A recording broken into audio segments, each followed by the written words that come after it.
एक चर्चाची तुमच्याबद्दल कायम असते, भाजप प्रवेशाची तुम्ही अनेकदा उत्तर दिलेलं आहे. खरं तर मीही मान्य करते कारण तुम्ही पण तोच प्रश्न घेऊन आलाय. तरीही मी तो प्रश्न मला विचारायचा आहे.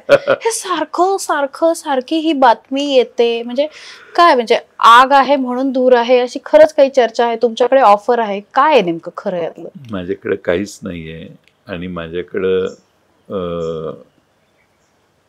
अशी चर्चाही नाहीये.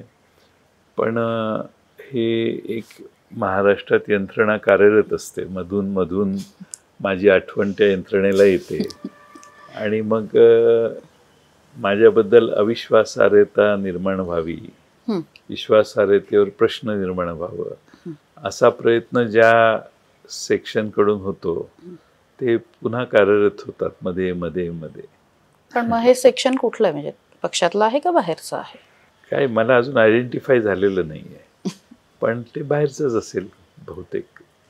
अशा पुन्हा पुन्हा बातम्या येणं आणि विश्वासार्हतेला धक्का लावण्याचा प्रयत्न होणं, तुम्हाला याचा राजकीय तोटा होतो का? होत असेल ना, होत नाही असं माझं म्हणणं नाहीये, परंतु आता लोकांनाही ती बातमी फार शिळी वाटते, कारण 7-8-10 वर्ष तीच बातमी चाललेली आहे. त्यामुळं लोकांनाही त्या बातमीत काय नाविन्य वाटत नसेल असं मला वाटतं, किंवा ही बातमी उठवून आमच्याबरोबरच्या इतर सहकाऱ्यांना कदाचित सांगितलं जात असेल की ते निघाले, तुम्ही लवकर निर्णय करा, असंही होऊ शकतं. Anything is possible.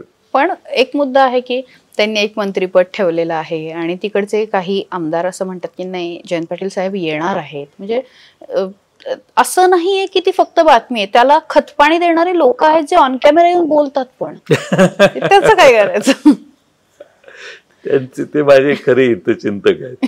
त्यांना माझ्याबद्दल आपुलकी आहे, माझ्याबद्दल प्रेम आहे आणि माझ्याबद्दल सद्भावना आहे, म्हणून ते निरागसपणाने बोलत असतील.